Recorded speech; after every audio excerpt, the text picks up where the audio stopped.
Allez, bonjour à tous, j'espère que vous allez bien. Aujourd'hui, on va faire une analyse du marché. Ça fait un moment que j'en avais pas fait une sur YouTube. J'avais fait des updates sur Discord, hein, parce que comme je vous avais dit, je m'éloignais des charts pour quelques jours. Mais voilà, on va parler de BTC, Ether, des altcoins, on verra le marché US, on a des news intéressantes demain qu'il va falloir surveiller. On va refaire une assez grosse update, ça a un peu bougé, et là récemment on a une volatilité assez faible.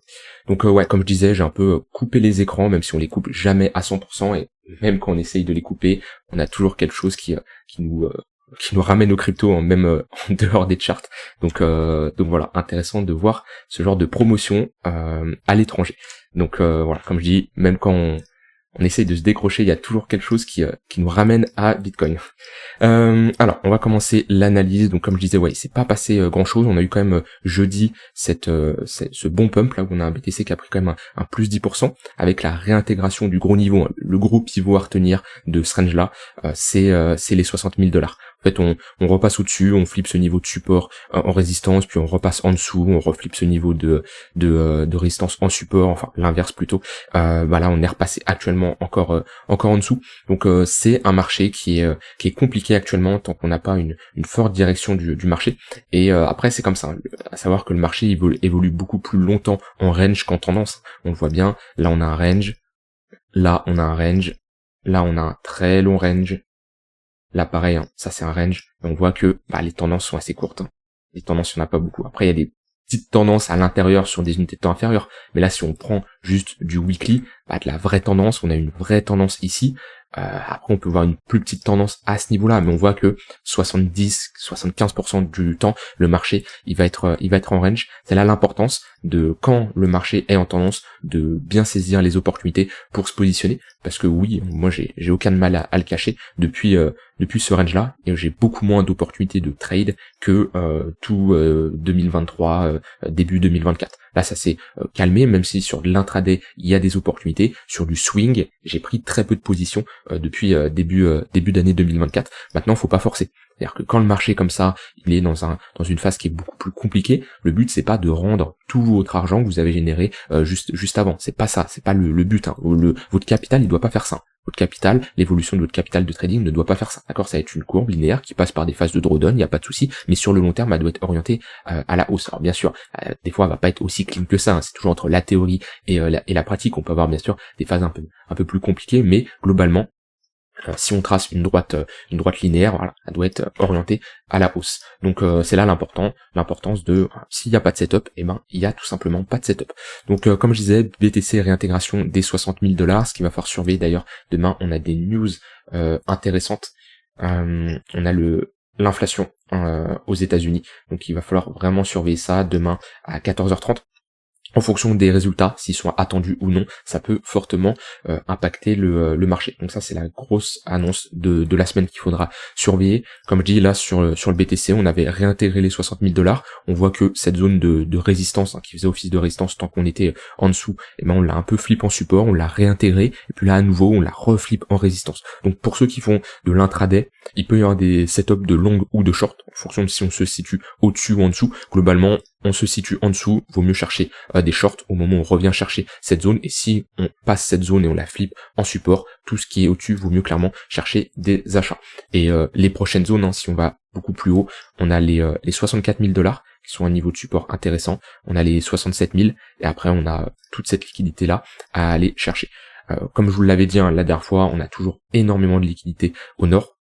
Attention, je pense que si on y va, si on commence à déborder, on peut faire clairement un short squeeze assez fort et aller chercher 80 000, 90 000 $. Maintenant, on n'y est pas encore et le marché peut très bien corriger. C'est là où on est dans une phase où clairement, il y a une grosse phase d'incertitude, parce que oui, on a des annonces qui sont quand même positives sur le marché, mais de l'autre côté, on a des annonces qui sont plutôt négatives. Donc c'est là où ça se contredit un peu.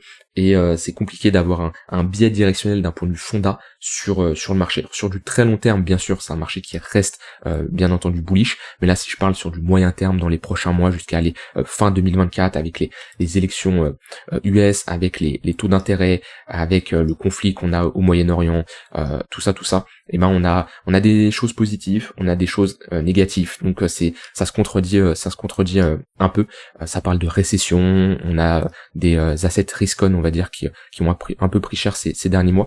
Donc ouais, le marché est beaucoup plus compliqué à analyser que comme on l'a connu en 2023, début 2024. Maintenant, c'est pas pour ça qu'il faut rien faire, c'est pas pour ça qu'il n'y a pas d'opportunité, c'est juste qu'on peut réduire le risque, moins prendre de position, et voilà, quand on aura un fort momentum, une vraie tendance, que ça soit à la hausse ou à la baisse, parce que on voit que là, il y en a qui pourraient dire oui, on a une tendance baissière, vu qu'on fait des creux de plus en plus bas, globalement, même si on n'a pas des vraies clôtures, et qu'on fait des sommets très bien de plus en plus bas, on pourrait voir qu'on a une tendance baissière, sauf que c'est une tendance baissière qui n'a pas un fort momentum, d'accord.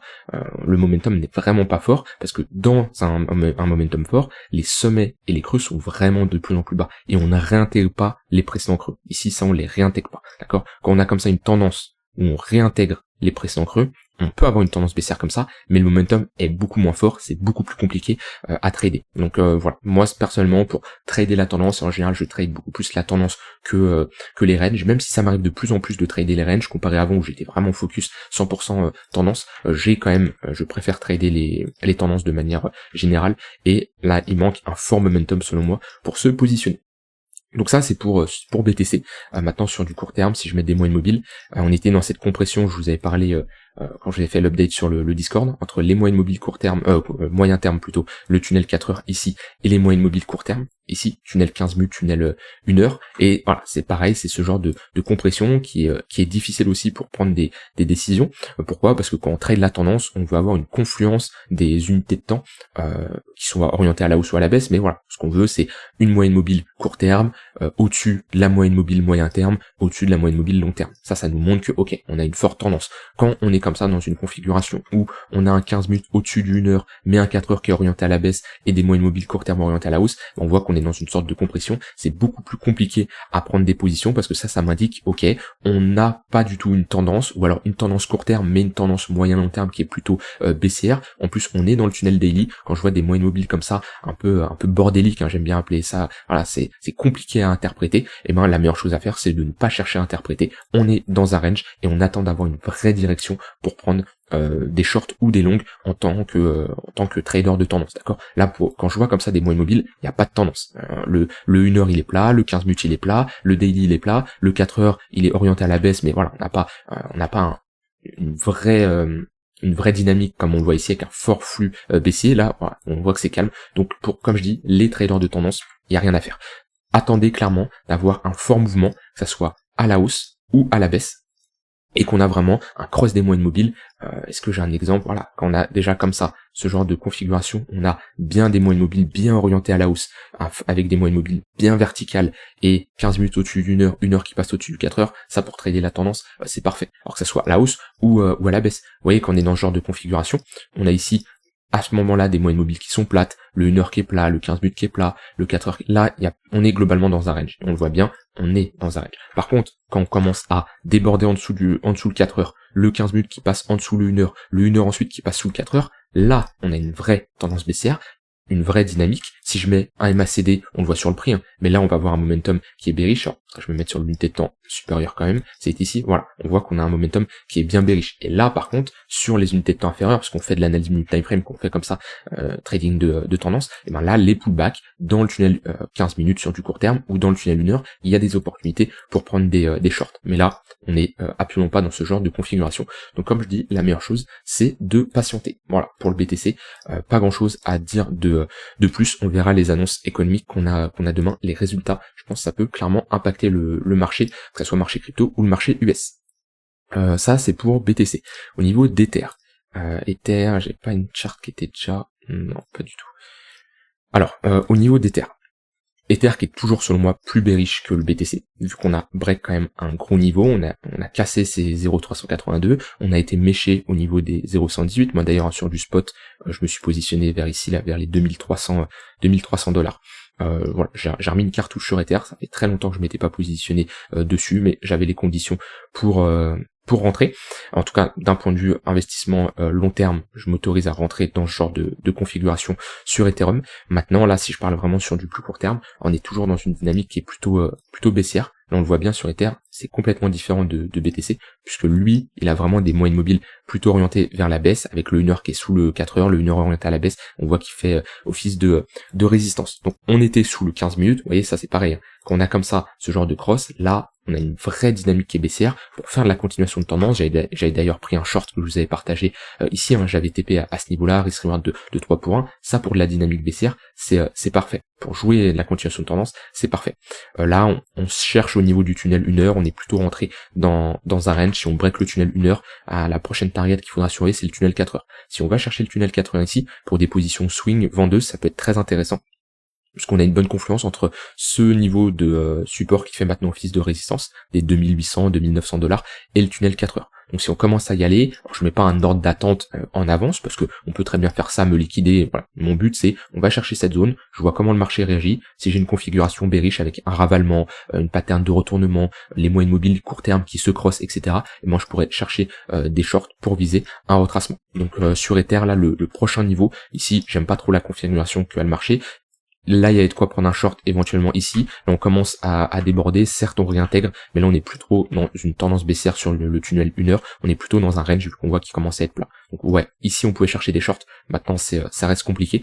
Donc selon moi, la prochaine zone que je vais trader potentiellement sur Ether, c'est cette zone-là. Si on y va, je ne sais pas si on va y aller comme d'habitude. Quand je trade, mon but c'est absolument pas d'anticiper ce que va faire le marché, c'est j'ai mes zones, le marché y va, je regarde comment le marché réagit et je rentre en position. S'il y va pas, et ben tant pis, je définis d'autres zones d'intervention. Quand vous avez comme ça un marché, votre but c'est pas de prédire tout ce qu'il va faire. Vous avez des zones, vous avez peut-être une zone là, après peut-être vous allez avoir, je sais pas moi, une zone là.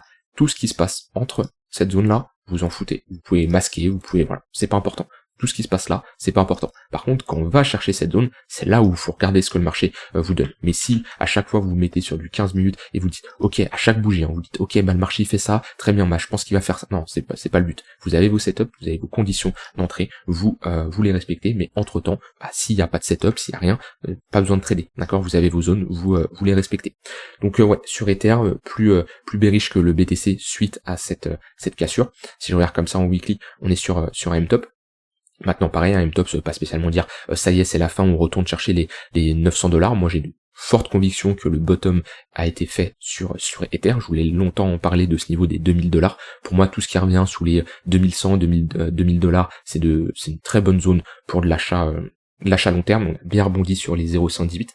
Maintenant, c'est sûr que si on commençait à clôturer en monthly weekly sous ces niveaux-là, ça serait vraiment pas bon pour la dynamique de fond qui est haussière. Maintenant voilà, un M-top comme ça peut nous indiquer très bien, on est parti pour consolider quelques semaines, pourquoi pas quelques mois, réintégrer et aller faire un nouvel attache par la suite. Mais voilà, pour le moment, on a quand même cette structure qui est bearish et on peut pas le nier. Ça, c'est bon pour Ether. Alors au niveau de la Bitcoin dominance, on avait bien push ces derniers temps. Hop, tac. Donc on avait bien push. Moi, mon scénario que je surveillais, c'était le passage sous les 54%. De flip cette zone de support en résistance et passer sous le tunnel daily, scénario qui n'a pas été réalisé, donc pareil, hein, j'anticipe pas, je veux voir ça, si je vois ça, bah, c'est bullish pour les altcoins, je n'ai pas vu ça, ok, bah, qu'est-ce que je surveille maintenant? Le niveau des 60%.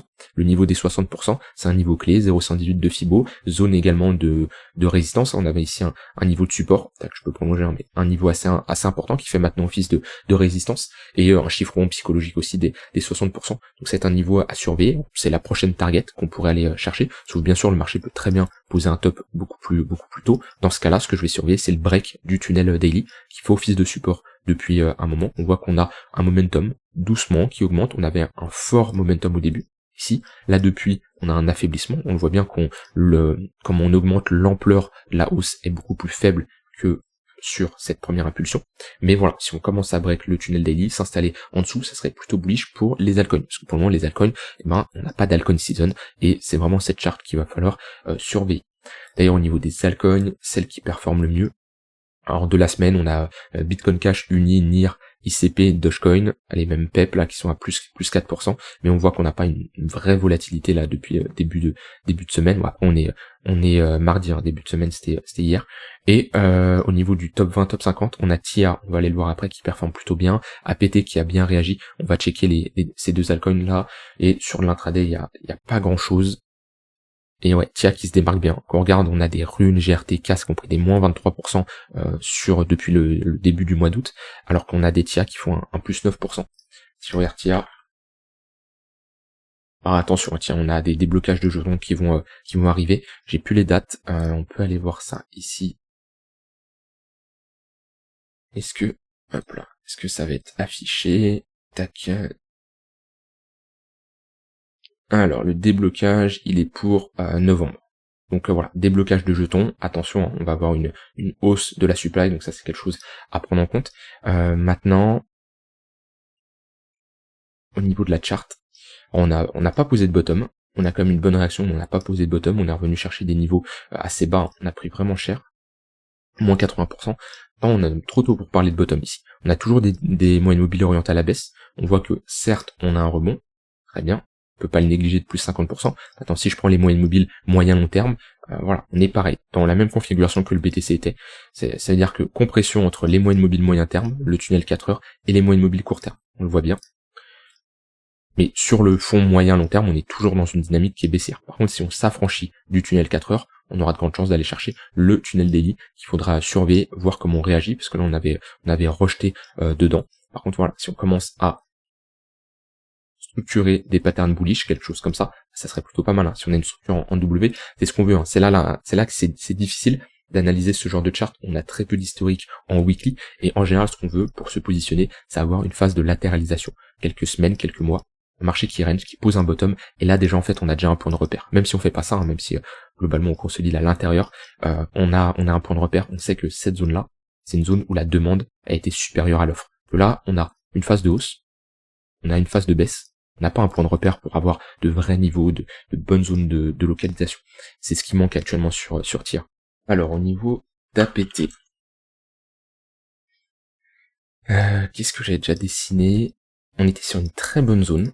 Hop, on était revenu chercher des niveaux assez bas. Vous voyez, c'est là l'importance que quand on a un TIA, par exemple TIA, on pourrait être dans ce genre de configuration, on a le pump ici, le dump ici, mais juste d'avoir une phase comme ça de consolidation, juste après qu'on a là, on a un point de repère. On sait que là, on a posé un bottom, et techniquement, quand on revient chercher ce niveau-là, on a plus de chances d'avoir une bonne réaction acheteuse. On voit qu'on en a une première, trop tôt, pareil, pour parler de bottom définitif sur cette zone-là, mais ce qui serait bien, ça serait de repasser au-dessus des 7,5$, et on marquerait ici pour la première fois un sommet plus haut que le précédent. Parce que là, on regarde, si on voit, bon, déjà les moyennes mobiles, pareil, moyen long terme, ils sont orientés à la baisse, mais on est toujours dans cette phase de sommet de plus en plus bas, à l'intérieur d'un range. Voilà, ce qu'il faudrait, c'est repasser au-dessus, confirmer un creux plus haut que le précédent et un sommet plus haut que le précédent, et dans ce cas-là, comme target, le milieu de range, là on a un niveau intermédiaire assez intéressant, au niveau des 11$, et ensuite on a le haut de range au niveau des 17$. Mais ouais, on a une bonne réaction, en plus on a pris la liquidité. Ici, prise de liquidité, bonne réaction. Ici, il faut savoir qu'on a pas mal de stop loss. Quand on va chercher ces stop loss, on a des sell stop, et on voit bien qu'ils ont été absorbés vu qu'on a plutôt une réaction acheteuse. Donc c'est pas mal pour APT. On a une première réaction intéressante. Maintenant, il faudrait la confirmer via une structure qui est bullish. On a vu les altcoins, il n'y a pas grand chose qui sort du lot pour le moment, comme on l'a vu après dans juste avant ceux qui ont le plus performé. Au niveau du S&P, on a rebondi dans le tunnel daily, donc ça c'est des points de repère très intéressants pour du long terme. Maintenant, sur du court terme, on a un rebond également. On a posé un petit bottom ici, on le voit bien que cette structure en W, à voir au contact de ce niveau-là. On a une bonne confluence ici entre niveau de résistance et le tunnel 4 heures. Et si on parvient à passer au-dessus de ce niveau-là, on pourrait repasser dans une dynamique qui est plutôt haussière sur du moyen terme. Il faudra surveiller le niveau. Prochaine zone de résistance également à surveiller sur le S&P. Maintenant, j'ai du mal à le voir refaire un nouvel attach assez rapidement avec les annonces économiques récentes le contexte récent qui a eu lieu. On a quand même une dynamique qui est baissière. Maintenant, la dynamique de fond reste haussière. C'est pas le drame, comme il y en a qui peuvent l'annoncer, hein. Quand on voit la baisse qu'il y a eu, il y en a qui ont paniqué, c'est la fin du monde, ça y est, alors que on dézoome, hein. Je me mets même à mon style, c'est insignifiant. Ce qui se passe, c'est insignifiant. Même à cette phase-là, il y avait pas autant de peur, j'ai l'impression. Donc voilà, on voit que le marché a bien flippé. Je pense qu'il y a pas mal de monde qui sont sortis. Il y a eu pas mal de liquidations dans tous les marchés, hein, que ce soit marché actions ou crypto ou autre. Maintenant, est-ce que c'est pour ça que c'est reparti to the moon, etc. d'un point de vue technique, on est toujours dans une dynamique qui est haussière, à faire des creux et des sommets de plus en plus hauts. Donc ceux qui trade sur du long terme, tunnel daily, c'est un très bon point de repère, qui a fait souvent office de support dans le passé, pour acheter ce qu'on appelle les buy the dip, parce que ces buy the dip, faut pas les acheter n'importe où, c'est pas parce qu'on a une baisse de 3% que ça y est, faut l'acheter, mais quand on a comme ça une baisse sur le marché de moins 10%, j'ai pas envie de dire que ça arrive tous les jours, ça arrive pas non plus tous les 3 ans, parce que là on avait fait une baisse de moins 7%, là on avait fait une bonne baisse quand même, moins 10%, voilà. Mais c'est le genre de dip qui peut être intéressant pour jouer un rebond. Maintenant, est-ce que j'achèterais là, moi, du S&P en me disant, ouais, j'ai une très bonne zone d'achat sur du long terme? Pour moi, non. C'est pas pour ça qu'il ne peut pas faire un nouvel ATH, mais on n'a pas un point de repère très intéressant. Voilà au niveau du S&P, donc je suis pas sur du long terme, je suis plutôt bullish, on a toujours une dynamique qui est haussière. Maintenant, on pourrait rentrer potentiellement dans une phase de range sur du court moyen terme. Voilà, là on avait un petit range bloqué entre deux bornes. Voilà, on avait ici une tendance baissière, ouais, plutôt une tendance baissière avec un rebond quand même assez sec en V-bottom.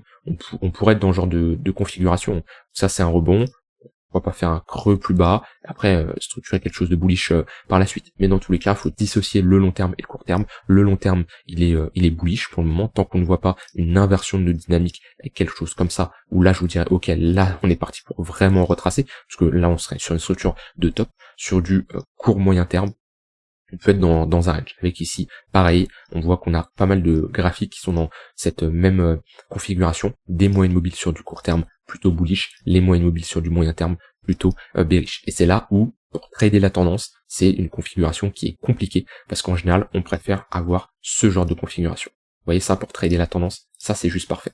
On a le 15 minutes au-dessus du 1 heure, le 1 heure au-dessus du 4 heures. Et les pullbacks dans le 15 minutes, c'est des opportunités de longue. Quand on le break, on aura de grandes chances d'aller chercher le tunnel 1 heure. Dans ce cas-là, c'est également des opportunités de longue, etc., etc. Quand on est dans ce genre de configuration, c'est là où moi je prends beaucoup moins de positions parce qu'il y a beaucoup moins d'opportunités, en tout cas pour trader la tendance. Voilà, rien d'autre à ajouter sur le marché. On surveillera l'annonce économique de demain au niveau du CPI, donc l'inflation aux États-Unis, donc demain à 14h30. Et bien sûr, je vous tiendrai au courant en fonction de comment le marché bouge, comme je dis, c'est reparti pour faire une analyse quotidienne comme d'habitude. Je vous souhaite une très bonne journée et je vous dis à demain. Bye bye.